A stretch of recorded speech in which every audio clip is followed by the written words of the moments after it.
Je remercie Claudia Maria Cuyano de m'avoir invitée, ainsi que la Fondation Agalma.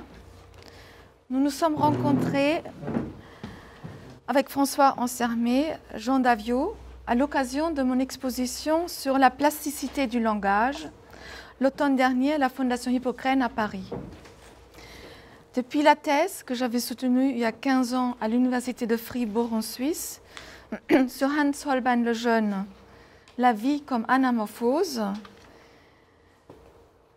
la plasticité des formes était déjà au cœur de mes recherches et de mes expositions, dont la plus connue était Une image peut en cacher une autre, qui a eu lieu au Grand Palais à Paris en 2009.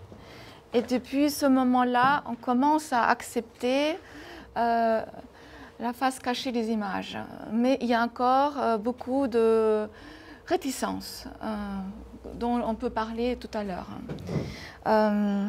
Je suis historienne de l'art et spécialiste des images cachées et je souhaite aborder la question de l'ambiguïté de l'image selon la perspective de Ferdinand de Saussure. Mon exposé porte sur la représentation des yeux à travers quelques œuvres clés de l'histoire. L'arbitraire du signe linguistique chez Saussure sert mon élément de référence pour interroger l'arbitraire du signe visuel. Les yeux questionnent la vue, ou plutôt ce que l'on perçoit de la réalité, mais surtout l'interaction entre le spectateur et l'objet, l'équation regarder et être regardé. L'œil renvoie également à la lettre phénicienne dont sont issus le omicron de l'alphabet grec et le O de l'alphabet latin. La forme de l'œil apparaît surtout dans le caractère hébreu de l'écriture cursive. Le mot hébreu ayin signifie l'œil, mais également source. La question que j'aimerais poser ici aux spécialistes de Saussure est la suivante. Le réseau d'association des formes, pour moi ici des œuvres que j'expose, fonctionne-t-elle comme des signifiants dont l'œil sera le signifié? Commençons avec les premières représentations des idoles aux yeux. Elles ont été trouvées essentiellement en Mésopotamie du Nord et c'est bien. Donc en Mésopotamie du Nord et en Syrie en 3300, 3000 avant Jésus-Christ. Ce sont des représentations très schématisées, quasiment géométriques, dont le visage est suggéré par deux anneaux.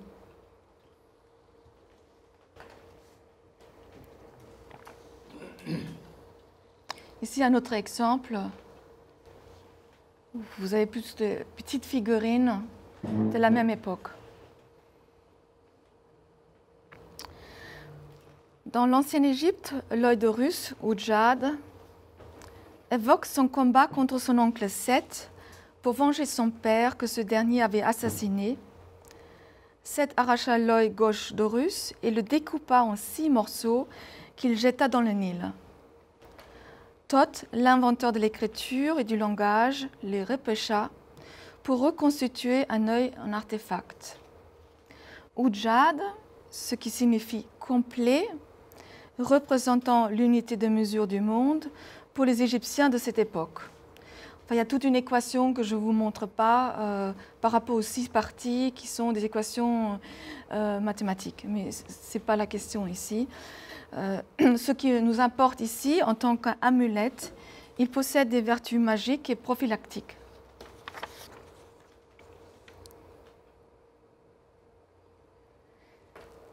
Les objets magiques se référant aux yeux, c'était ici en Europe, le bassin méditerranéen, c'est-à-dire à l'anthropomorphisme, sont surtout répandus dans le bassin méditerranéen.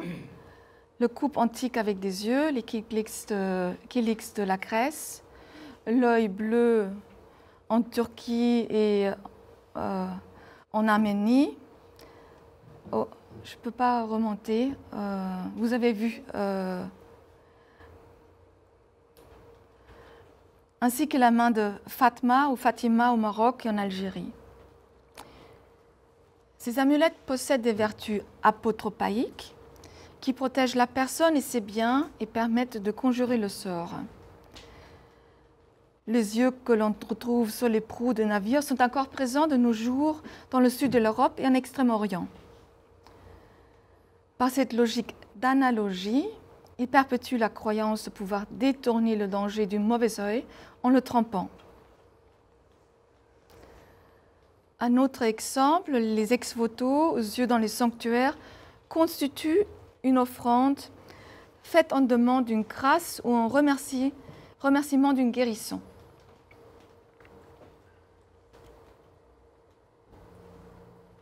Ici, une guérison des yeux, ici donc.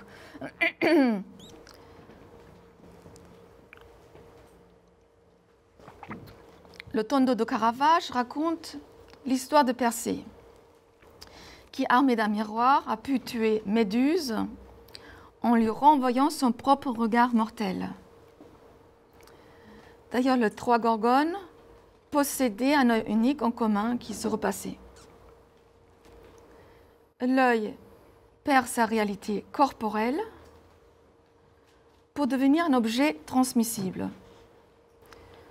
Je devrais évoquer ici le regard divin que l'on ne peut pas affronter, ainsi que la chevelure sauvage ou serpent, ainsi que le rapprochement avec le sexe féminin dont Freud a déjà parlé.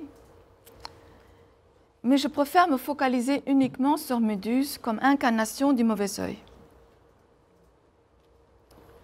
Donc la citation de Freud me permet de passer à la question du désir érotique.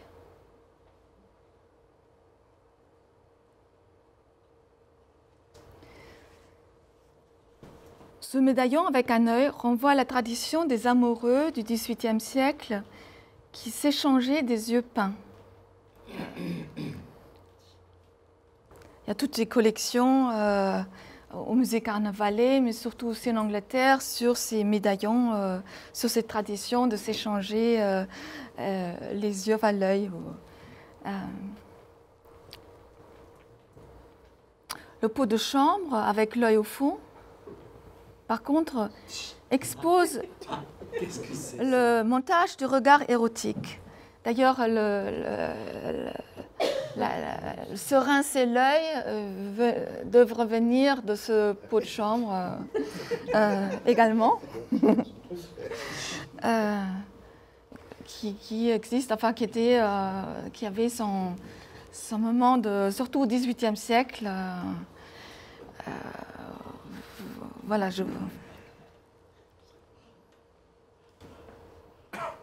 vous savez, le pot de chambre, enfin, qui était dans les chambres, enfin, qui était enfin, vous voulez que je vous explique un peu ou non? C'est évident, non? Non, en fait, que quelqu'un qui regarde la personne qui s'assoit, enfin bref, c'est le montage du regard vu de dessous qui regarde la personne qui s'assoit sur ce pot de chambre. Donc il y a toutes sortes il y a toute une tradition, toutes sortes de pots de chambre, toutes sortes de variétés, voilà. Le tableau de Louis-Léopold Boilly, qui date de la fin du XVIIIe siècle, est réalisé dans l'esprit archimboldesque des images composites, dont je suis aussi spécialiste.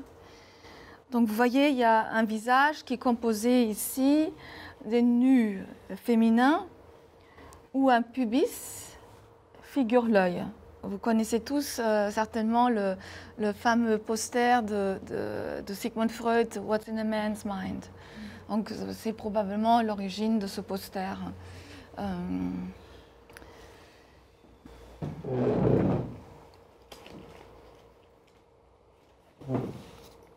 À l'inverse, dans le dessin de Victor Brauner, Le monde paisible de 1929, l'œil remplace ou substitue le sexe du personnage.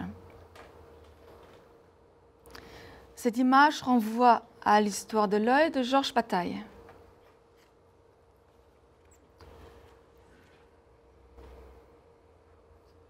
Pour nous, un œil ne doit plus rien au visage, ni à la condition statique, ni à l'idée fixe ou d'être contenu. Les organes n'appartiennent plus à la logique organique du corps. Isolés, ils deviennent des hiéroglyphes. Donc ici, nous sommes dans un système d'analogie, de ressemblance visuelle.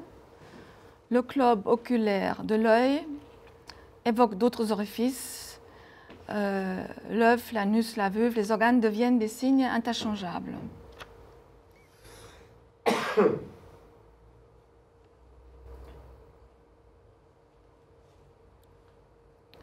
On trouve dans le dessin de Frida Kahlo une association onirique entre l'œil, qui, regardez bien, est aussi une montre, qui se situe au même moment que Dali, donc en forme de montre, située au centre de la composition, encadrée par la lune et le soleil dans un paysage évoquant une blessure. On peut, si vous voulez, tout à l'heure revenir. En fait, Frida Kahlo travaille entièrement avec des proverbes. Retourner la feuille, enfin, c'est une sorte de corps-paysage, mais au centre est situé cet œil montre.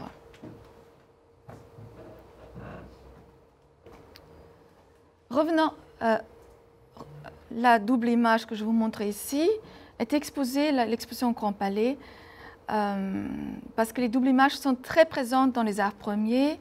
Et vous savez, ce sont des formes quasiment topologiques, on peut dire, dans l'art premier, parce qu'au moins régies par l'axe, je dirais, vertical des images européennes, selon l'angle de vue, on voit apparaître autre chose. Mais ça, c'est moins la question ici. Je vous montre juste ici un masque royal de Cameroun, Bamileke, de la société K. Nous constatons ici une association, une coexistence entre le sexe masculin et les yeux, qui renvoie bien évidemment à la fertilité du roi.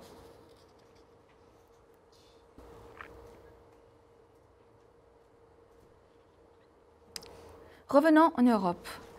Vous connaissez certainement tous la fameuse lithographie bien fantastique d'Odile Redon, exécutée pour l'album Dans le rêve en 1879. L'œil épouse une autre échelle en s'apparentant à un ballon aérien, une sorte d'aéronef. L'œil compose, comme un ballon bizarre, se dirige vers l'infini, c'est le titre, vers l'infini. Et en préparant cet exposé, en fait, je me suis rendu compte qu'il évoque également, lorsque vous penchez la tête, il évoque à la fois l'anatomie de l'œil, le système nerveux optique, et la construction d'une perspective qui est comme ça suspendue dans l'air. Donc vous avez ici une sorte de, dans le sens de la synchronie de l'image, une superposition de plusieurs lectures possibles.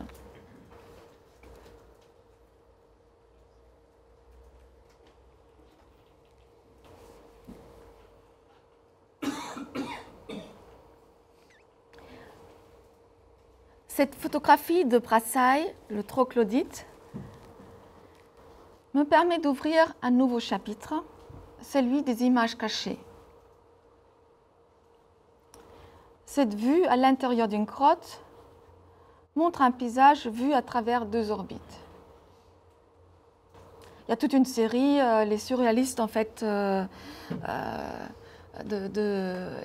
des images de Brassai, mais enfin, des yeux qui nous regardent à l'époque du surréalisme. Je vous montre une autre image d'un artiste contemporain Andreas Lang. Vous voyez ici un champ de ruines et il s'en est aperçu, enfin, il n'a aperçu que plus tard qu'en fait ces deux ouvertures peuvent se réfèrent aux yeux. Là, je pourrais vous poser la question, qu'est-ce qu'on voit? Ça, c'est une photographie de Patrick Tossani. Et ce qui s'apparente à un masque est en réalité un pantalon vu de dessus.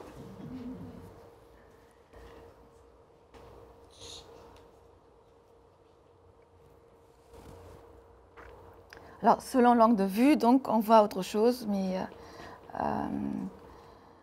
je m'étais rendu compte, en fait, un des résumés de l'exposition au Grand Palais, c'est que souvent, les images cachées se réfèrent aux yeux. Donc, on pourra dire un paradigme. Enfin,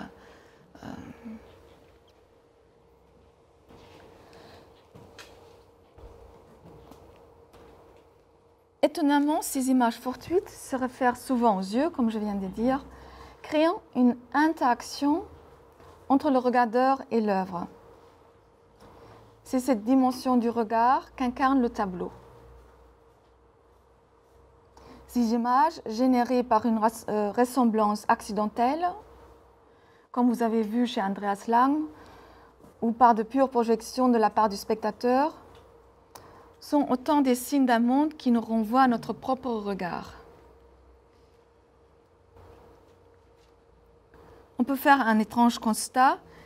Ces images font doublement appel au regard parce qu'elles sont cachées. Donc le spectateur cherche, le spectateur avisé cherche qu'est-ce qui est caché.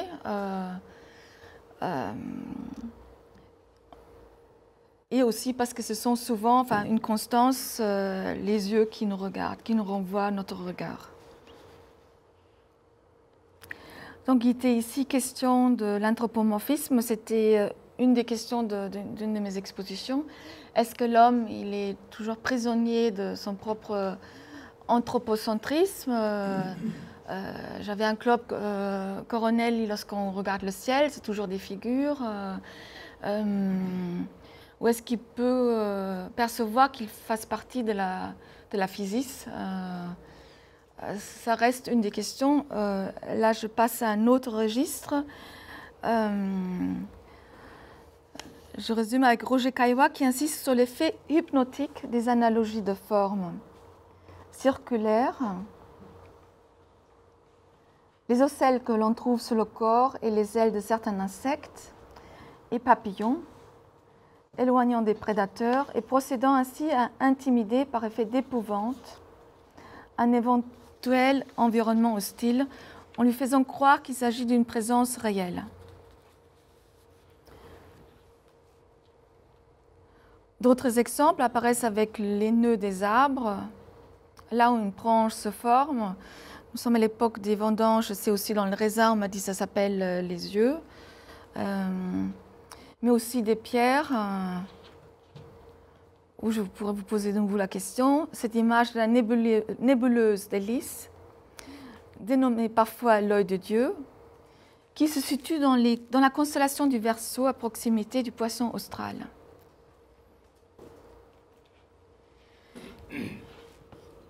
Il faudra également, mais ça je laisse à un point de la discussion, il faudra également citer Lacan, qui distingue l'œil en tant qu'organe du regard, l'un du côté du mauvais œil, pur signal, l'autre, le regard, est du côté d'un invisible pur montage.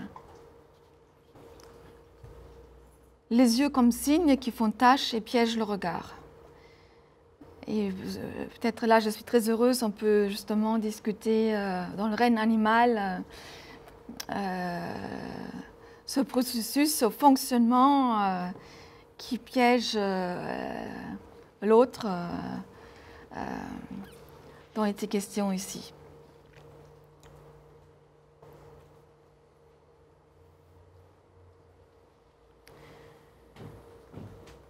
Je termine ici avec l'œil soleil de Jean Daviau, que j'avais exposé à Lille, où dans cette exposition des paysages anthropomorphes du XVIe jusqu'au XXIe siècle, qui était à Berlin, après et à Waron. Je peux pas. Vous savez que l'optique des anciens identifiait le regard à la lumière, contrairement à la Renaissance qui fait la distinction entre le sujet, entre l'objet et le sujet, la lumière extérieure. Ça, ce n'est pas la question ici. Je cite juste Platon. Platon déclare que le soleil ressemble à l'œil qui est le plus hélioforme de tous les organes sensibles. Plotin, dans Hénéade, avance que jamais un œil ne verrait le soleil sans être devenu semblable au soleil.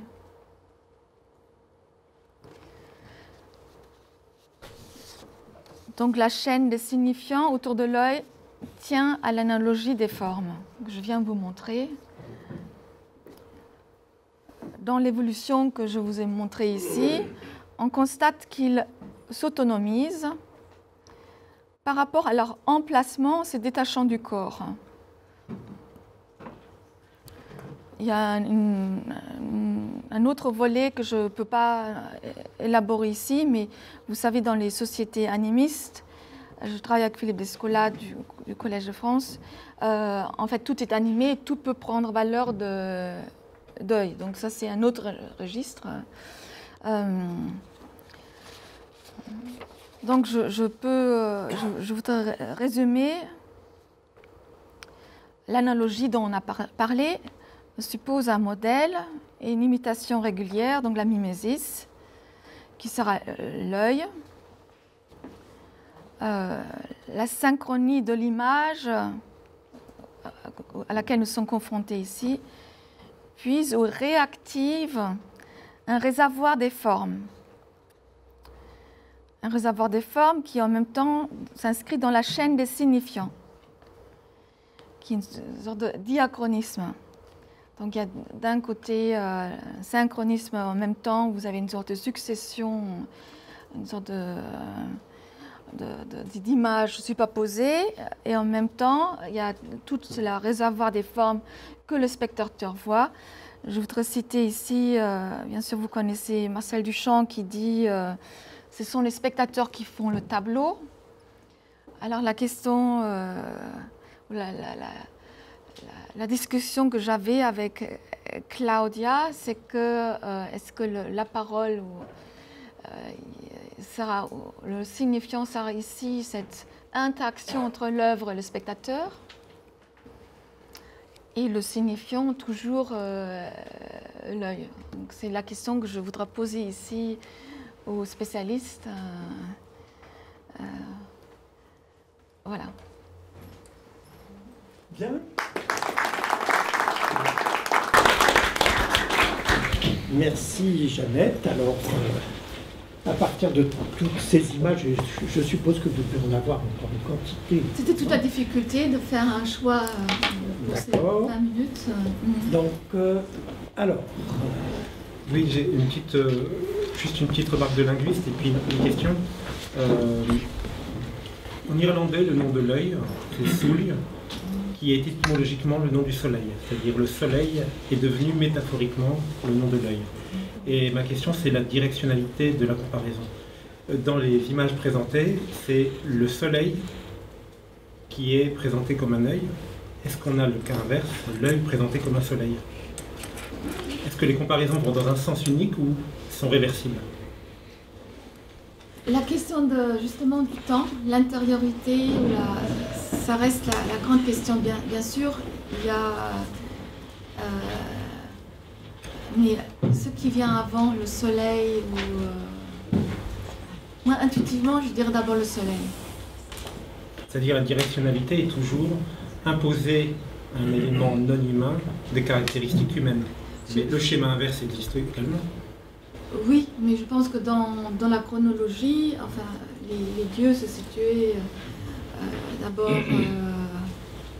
on déduisait des dieux qui étaient à l'extérieur. Donc je pense aussi en Égypte, Akhenaton était le dieu du soleil aussi, donc peut-être la pointe de la pyramide était vue aussi comme le soleil. Après, vous savez que je ne vais pas montrer le signe de la Providence avec un œil au milieu qui peut aussi s'apparenter à un astre qui après a toute une tradition chez dans la franc-maçonnerie. Mais la temporalité, ce qui est avant, je pense que c'est les deux directions qui s'opèrent. Est-ce qu'on a des représentations, je sais pas, d'êtres humains avec à la place des yeux des soleils? dans les sociétés non européennes, certainement. Oui, bien sûr. Dans les sociétés totémistes ou animistes, clairement. Enfin, la question que je pose autour de, parce que je prépare une exposition, c'est est-ce que l'Europe et la question du monothéisme et cet axe vertical autour de la question de l'un, que je peux lire à travers des œuvres, si je me situe dans une société monothéiste ou polythéiste, à travers une polysémie des yeux ou pas. Donc c'est une des questions que je vais poser. Je voulais juste préciser par rapport à comment j'ai réalisé cette image, parce que c'est important pour moi de vous le dire, c'est qu'en fait c'est une visibilité du souffle, parce qu'en fait j'ai pris le soleil au solstice d'hiver de face, et j'ai en fait, avec ma buée, avec mon souffle, j'ai irisé l'objectif. Donc ça a irisé le soleil qui du coup s'est transformé en œil, et par rapport à ce glissement analogique de la lettre O de l'œil, et qui est évidemment présent, manquant et présent dans cette image du soleil. Donc c'est l'idée du souffle, de la voyelle, du souffle.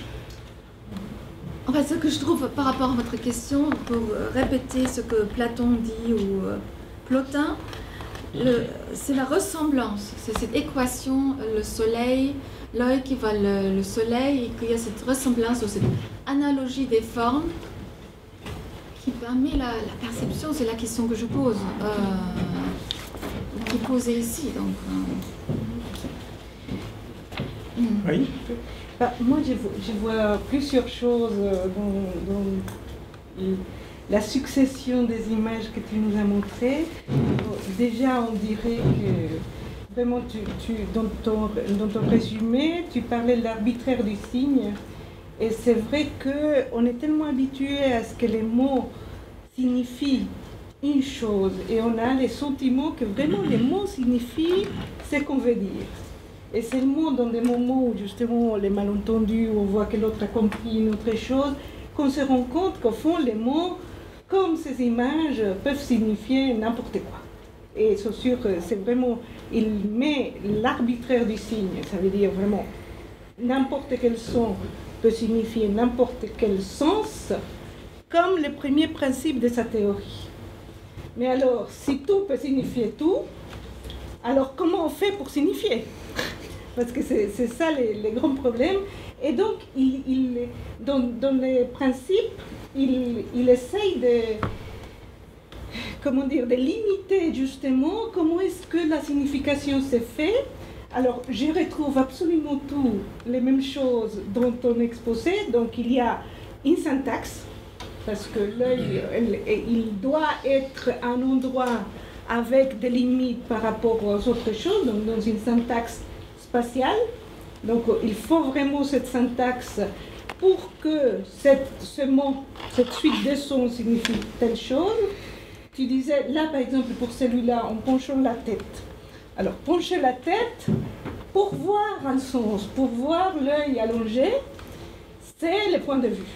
Donc, il faut changer le point de vue de celui qui écoute ou de celui qui voit. Et ça me rappelle une phrase de Saussure dans ses notes. C'est le point de vue qui fait la chose. Et c'est vraiment la base de la linguistique, c'est l'arbitraire, c'est le point de vue, c'est la présence du sujet qui observe, qui parle. Donc c'est vraiment nous, c'est nous qui créons, qui donnons du sens au mot. Ensuite, il y a, donc par exemple là, les masques et les pantalons. Là, on a vraiment la posée, mais les scènes. Donc les deux scènes, c'est comme les golfs et c'était quoi l'autre? Le billard. On a un masque, un pantalon, puis un aposème qui peut prendre la forme qu'on veut. Mais pourquoi on voit un masque ou pourquoi on voit un pantalon? Ben, si on va s'habiller, on a l'univers du discours du pantalon. Mais si on est dans un autre univers, c'est vraiment l'acte. C'est l'acte, c'est l'expérience, c'est les moments où l'on est qui nous donne. Donc il y a une syntaxe qui est dans la structure qu'il faut, mais il y a l'acte Et il y a cette combinaison entre une structure qui permet et qui est inscrite un peu dans la posème, donc comme une trace, et un acte avec d'autres sujets qui donnent un point de vue qui nous permet de dire un masque. Voilà. Donc, la question qui rejoint un peu la vôtre, enfin ce qui était évoqué ici, c'est que pour que le regardeur puisse s'identifier avec ce qu'il voit, il faut un ancrage dans le corps. Donc qui se réfère souvent au corps. Oui, il faut partager l'expérience. Mais au Grand Palais, enfin, j'étais très étonnée, je me suis dit, 2/3 des images évoquent un profil, un visage et les yeux. Alors on travaille en Philippe Descola du Collège de France. Notre société, par exemple, en travaillant ici sur les ex-photos, quelqu'un me dit, mais lesquels? Les ex-photos qui se réfèrent aux yeux, enfin, mais les ex-photos ou les amulettes africains, c'est pas du tout ça. Donc je parle quand même de la sphère ici, sauf exception, qui se réfère au corps humain. Je n'ai pas fait encore la recherche dans les civilisations de l'Amérique du Sud, où justement ce sont des formes en transformation. Il n'y a pas c'est aussi la grande question avec Descola qu'on a, entre comment la nature, culture peuvent, pour lui il essaie une alliance entre nature et culture. C'est-à-dire que la... Oui. Alors, bon. C'est à la culture en tant que construction, mais là, peut-être tout à l'heure, j'aimerais avoir votre angle de vue de la nature, comment ça fonctionne. Dans le Rennes, enfin... Allez. Je voudrais juste dire par rapport à ce que Claudia a dit aussi, la perspective, l'importance de la perspective. En anglais, il y a cette jolie phrase « It's in the eye of the beholder hein? ». C'est-à-dire, si je suis intéressée ou si là je vois un pantalon ou je vois plutôt un masque, c'est aussi mon vécu, c'est presque mon humeur sur le moment, etc. Mais je trouve que cette expression anglaise peut-être pourrait être le titre d'une belle exposition. Oui, alors c'est tout à fait en ligne de ce que vous dites, dans le sens que quand on a une expérience sensorielle, visuelle en particulier, on se dit, voilà, le cerveau est un organe sensoriel qui enregistre l'information, mais en fait, le cerveau est un interprète. C'est-à-dire que ce que l'on voit, c'est pour ça que c'est in the eye of the beholder, parce qu'en fait, you could say in the brain of the beholder. Parce que en fait, c'est ça, c'est-à-dire qu'on a une information très importante. Alors bon, les chiffres varient, peut-être que Philippe, toi tu es plus au clair, mais enfin, si on devait définir la réalité en termes de bits d'information, ce qui arrive sur la rétine est déjà beaucoup moins de ce qu'il y a. Ce qui arrive ensuite au cortex visuel et encore moins, il y a des chiffres qui vont d'une perte de 10 à 1 million de fois, de 10 000 à 1 million de fois, et puis le cerveau compare ce qui arrive avec ce qui est stocké quelque part, et donc et à la limite même interprète. Vraiment, le cerveau est un interprète. Donc cette image purement de sensorialité pure, elle est un peu oui, simpliste, quoi. Voilà, c'est vraiment, c'est the brain of the beholder. Non, mais oui, je peux que renforcer ça. Je pense que beaucoup de philosophes ont écrit sur le sujet, oui. Mieux que nous. Mais compris Merleau-Ponty, voilà, justement, la phénoménologie de la perception, c'est ça, c'est que on voit que notre appareil neuronal et les représentations qu'il a construit nous permettent de voir. Oui. Notre monde est construit. Voilà. Enfin, on ne voit jamais la réalité. Non, c'est ça, exactement. Hein? Vous pourriez remettre l'image du pantalon? Du pantalon, parce que moi j'avais vu par exemple un panier avec 2 trous au fond. Ben voilà. Moi, ce qu'il y a, on dit c'est des yeux. Mais enfin, c'est 2 trous. C'est 2 trous, c'est pas 2 yeux. Et moi je suis frappé. Non, mais il n'y a rien de drôle. C'est 2 trous. Et quand même, si on réfléchit au mot regard, le mot regard, classiquement, je laisse de côté ça me regarde, tous les usages de ça me regarde en passant, en parlant d'un texte ou d'une affaire. Mais le mot regard, ça veut dire le trou. Il y a un très beau texte de Descartes dans son Traité du Monde, où il construit sa machine, son homme-machine, et son cerveau, et ce qui se passe dans le cerveau. Et à un moment, il dit, bon, ben, tout ça, c'est comme une de ces machines hydrauliques qu'on voit quand on se balade dans les jardins de Versailles ou de Saint-Germain. On entre, puis il y a une grotte, alors on s'aventure, et puis des choses se déclenchent, on reçoit de l'eau sur la figure, etc. Et tout ça, c'est une machine hydraulique, mais qui fonctionne parce qu'il y a des fontainiers ou un chef fontainier qui est caché, dit-il, c'est sa phrase exacte, caché dans les regards de la machine.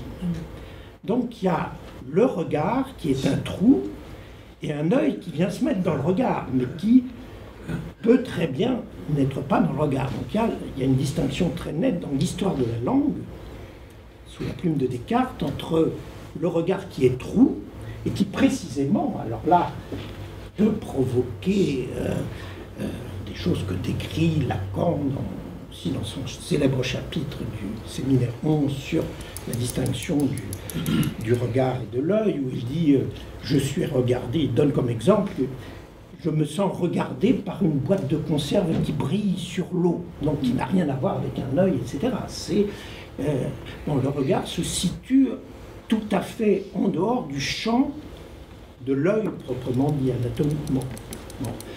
Puis d'autre part, deuxième remarque, bon, mais ça, sur le regard comme trou, moi je pense que c'est tout à fait fondamental, que la langue a inscrit en elle-même quelque chose de foncièrement important pour l'analyse. Puis je rappelle simplement autre chose qui me revient à l'esprit, c'est le jeu de mots qu'aiment beaucoup faire les Grecs sur le mot choré, qui veut dire en grec la jeune fille, la vierge, et la pupille de l'œil. Artémidore d'Éphèse, qui écrit ce grand traité d'oneirocritique, auquel se réfère Freud, etc., analyse de très beaux rêves, bon, où on rêve de... Alors, aussi bien on peut rêver de pupilles de l'œil qui sont crevées, on devient aveugle. Bon, ça veut dire que bon, bah, tes deux filles vont mourir, ou inversement. Donc il y a tout un jeu là-dessus. Mais je disais ça parce que je trouve que toute votre série est tout à fait passionnante, mais qu'on peut peut-être introduire des distinctions entre ce qui est là, deux trous, comme les deux trous dans la caverne là, c'est de Man Ray, je ne sais plus, c'est de Man Ray. Bon, là aussi, on dit c'est des yeux, mais au fond, ce sont deux trous. En fait, et puis, il y en a d'autres qui représentent effectivement des yeux. Il me semble qu'il y a deux catégories. Oui, en italien, vous avez ce fameux oculus, qui est justement un trou au niveau d'architecture. C'est un très bel exemple. Dans toute la plomberie, un regard, c'est un trou qui permet de réparer la plomberie. Oui. Qui permet d'accéder à la plomberie. Voilà, c'est ça. Et je vous fais remarquer que l'anagramme de regard, c'est garder.